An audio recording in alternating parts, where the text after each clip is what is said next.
Baik, segmen muziumku, warisanku membawa anda dengan pelbagai bahan dan juga semasa tentunya akan memberikan gambaran kepada habis kita bahawa keindahan di sana banyak perkara-perkara ataupun juga artifak-artifak yang boleh habis kita saksikan bersama. Diluangkan masa tersebut bersama dengan mereka yang dikasihi. Untuk hari ini, mungkin dapat dikongsikan atau?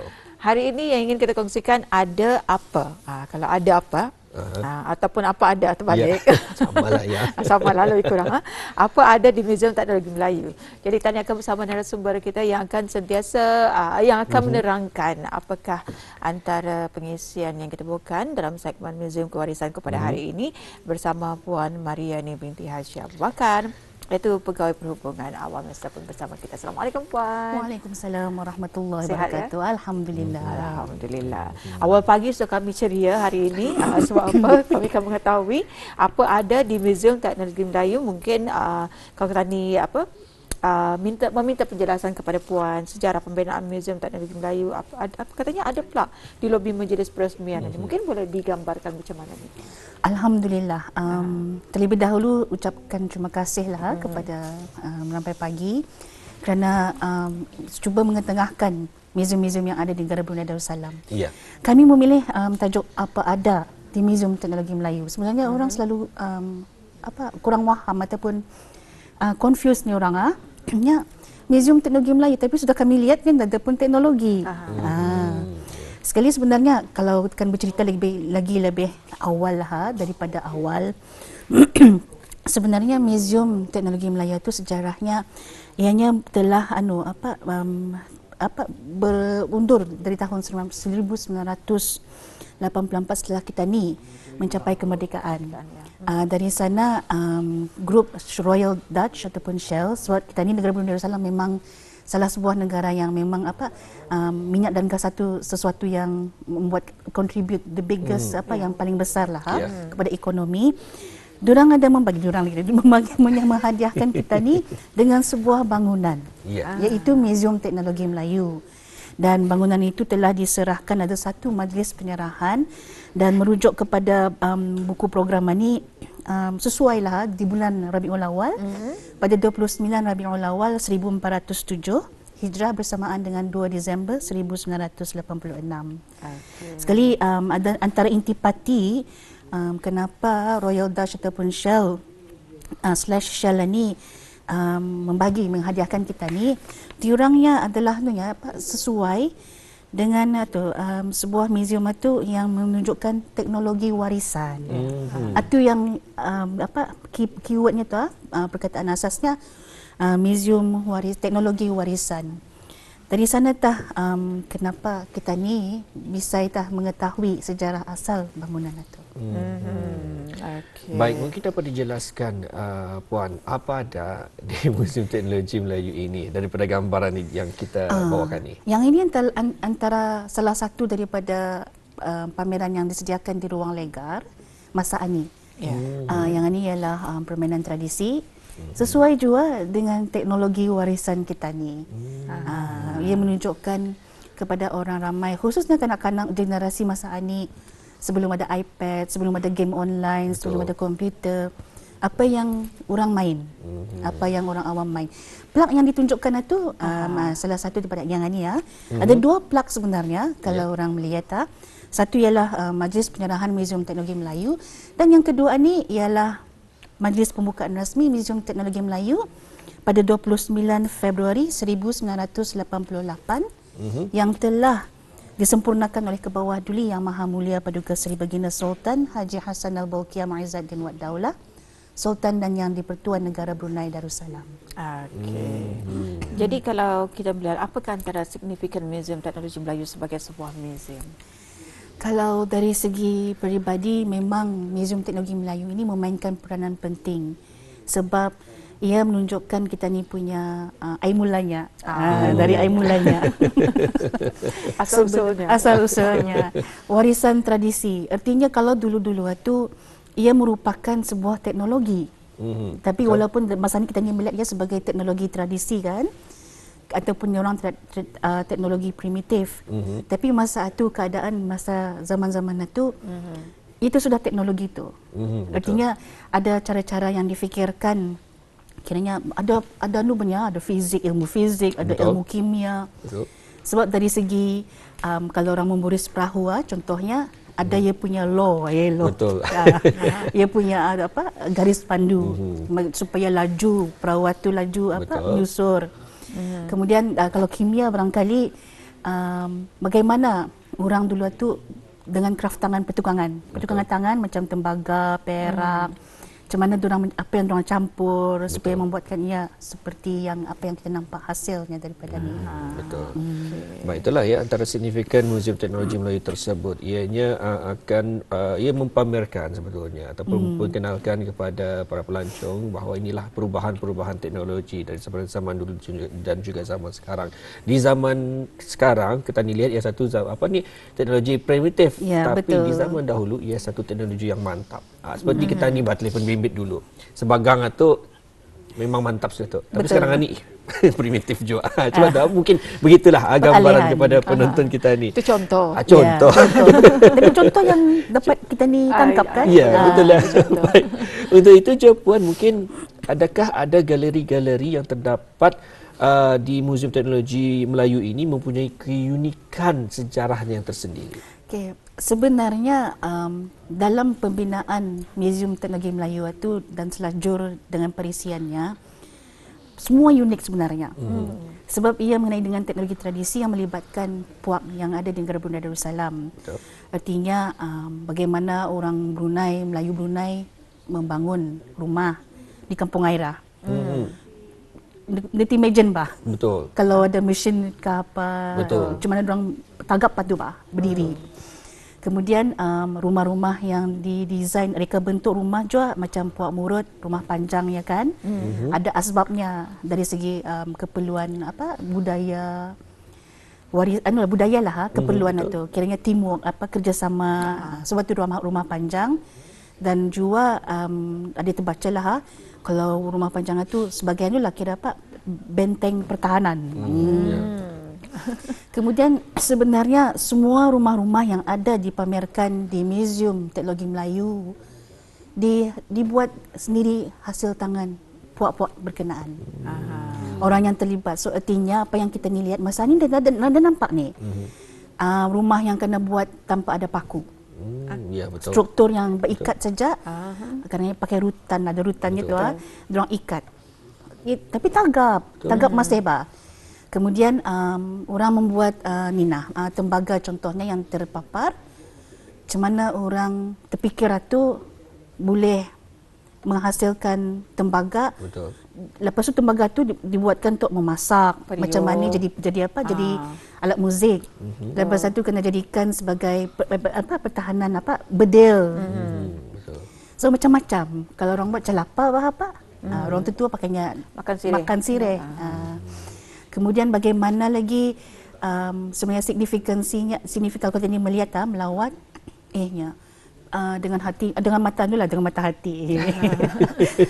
Benar jualnya. Cuma mana boleh lain-lain desainnya rumah kampung airan ya, macam ada balah bubung balah aninya.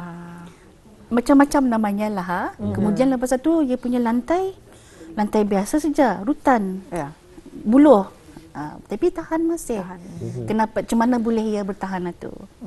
Artinya daripada proses pengambilan barangkali lepas tu apa diorang usahakan macam dia diunun dia tahulah ada dia punya proses yang dilaluinya supaya dapat bertahan. Tapi sebenarnya bertahan pun ada maintenance-nya lah yang dilakukan. Sebuah sifat perkataan gotong royong.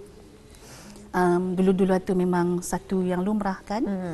So macam contoh yang dalam gambaran ni macam-macam lah rumah-rumah, jenis-jenis rumah. Ini yang saya suka lihatkan kepada orang pengunjung juga yang ikatan yang dia pakai paku. So artinya signifikan kepada orang ramai ialah bagaimana perkara itu rupanya kita ni ada jua.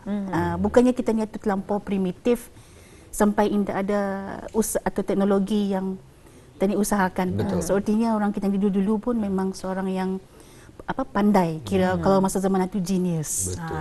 Genius. Payah-payah kamu cari masa ni. Yang dulu-dulu tu payah kamu cari masa ni. Tapi kalau tadi Puan mengatakan ya, untuk membina rumah itu indah menggunakan paku.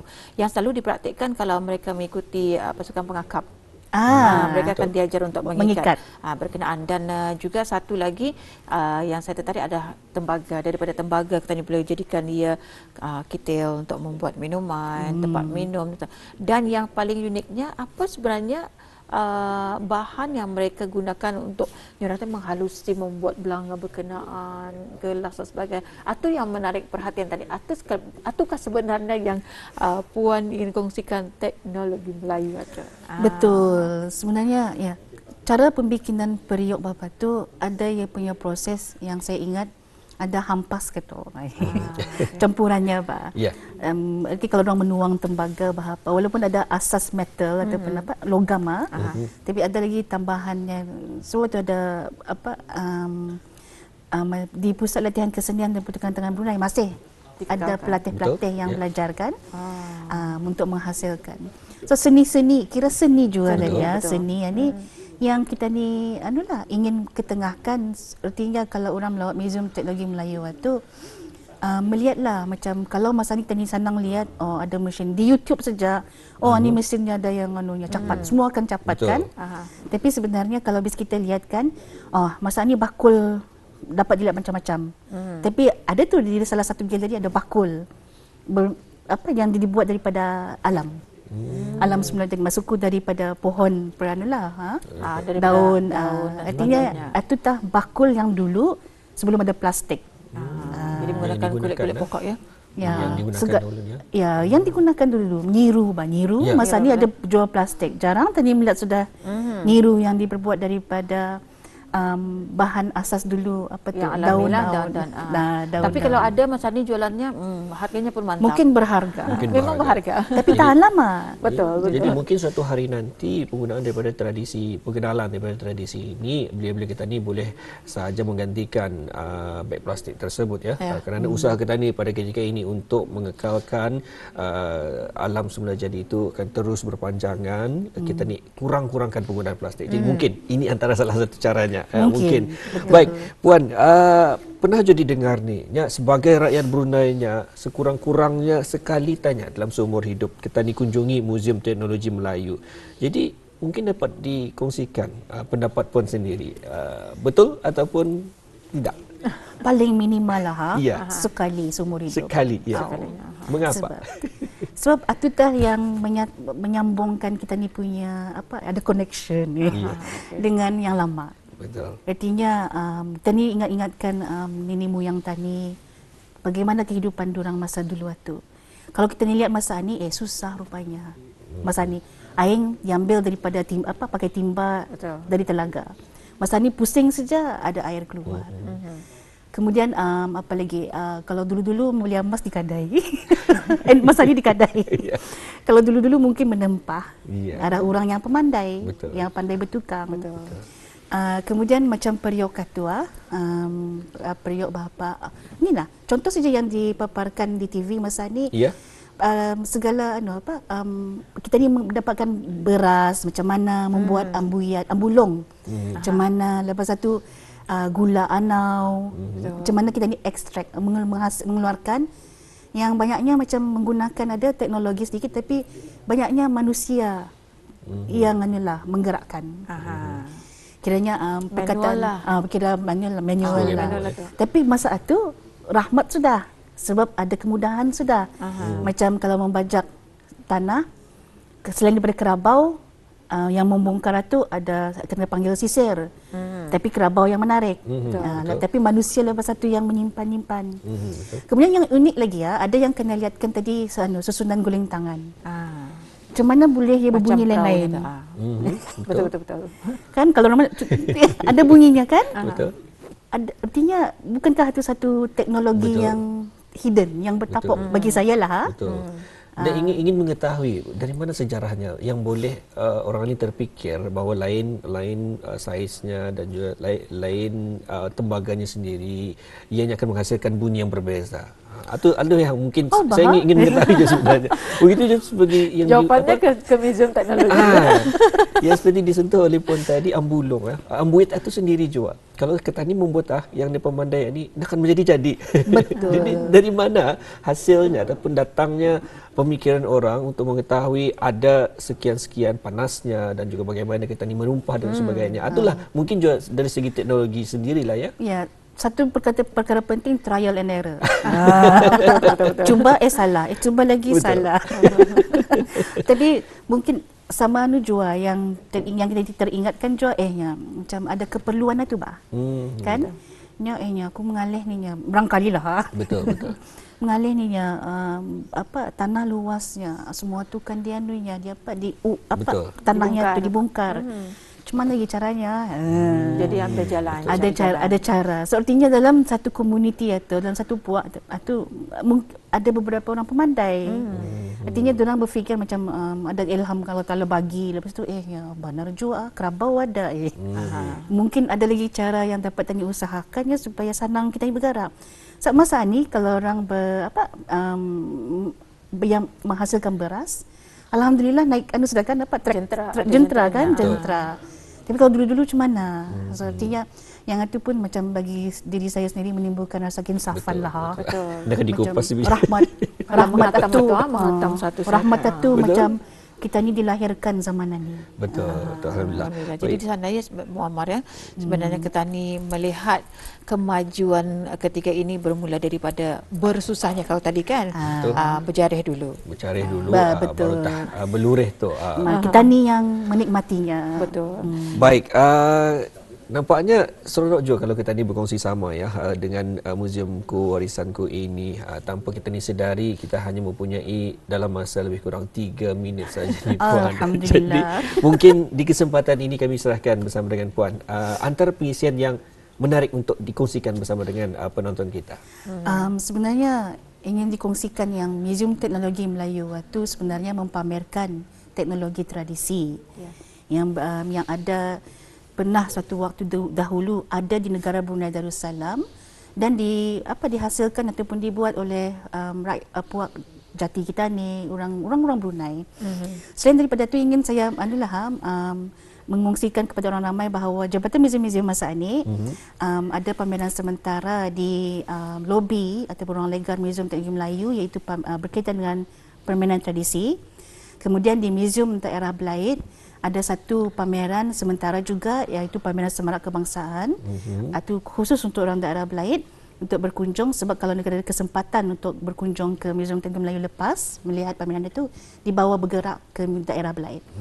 Kemudian di Hub Tenaga Brunei Dermaga Diraja kami ada mempamerkan pameran kebaya masa ini. Di hari itu sepatutnya 19 September habis. Tapi ini kami sambung sampai bulan 10. 22 Oktober ya. InsyaAllah ya. InsyaAllah. Nanti Baik. Satu pengungsian yang menarik ni khusus kepada kaum wanita ni. Tapi untuk kaum lelaki juga ya. Lelaki bolehlah mencari ilham. Betul. Cari ilham mungkin menjadi mereka fashion ataupun untuk isteri. Ya, betul. Okey, saranan Puan sendiri sebelum mengakhiri secara ringkasnya. Alhamdulillah, seperti ada soalan tadi berkaitan dengan sekurang-kurangnya melawat seumur hidup sekali. Bukan Muzium Teknologi Melayu saja, tapi muzium-muzium kita di negara Brunei Darussalam. Selain daripada muzium yang ada di dalam Jabatan Muzium, kita ni ada Balai Khazanah Islam Sultan Haji Hassan Al-Bolkiah. Kita ni ada galeri Muzium Angkatan Bersenjata di Raja Brunei. Kita ni ada Biodiversity Lab yang di Labi. Kemudian ada galeri kampung air. Sebenarnya banyak lagi muzium-muzium yang ada. Artinya kalau generasi muda khususnya masa ini kan mengetahui, kan melihat apa yang ada di sini, walaupun belum mencapai ke tahap yang apa yang durang idam-idamkan itu dengan interaktifnya, tapi sekurang-kurangnya generasi muda mengetahui apa yang telah ataupun pernah ada di negara Brunei Darussalam. Apa yang telah dilalui, apa yang seni kreativiti ataupun pemikiran orang kita ni dulu-dulu itu macam mana diorang boleh terfikir sampai ke tahap itu. So itu yang membuatkan kita ni adalah mengimbau kembali, mengimbas dan mensyukurilah nikmat yang kita ni ada masa ini. Alhamdulillah. Satu kalau anda ada dulu, anda ada sekarang. Ya. Jadi apapun terima kasih kami ucapkan kepada Yang Mulia Puan Mariani binti Haji Abu Bakar itu selaku Pegawai Perhubungan Awam dalam sama-sama mengongsikan apa ada di Muzium Teknologi Melayu dalam segmen Muziumku Warisanku. Terima kasih Puan, kita jumpa lagi. Terima kasih kembali. Assalamualaikum. Waalaikumsalam warahmatullahi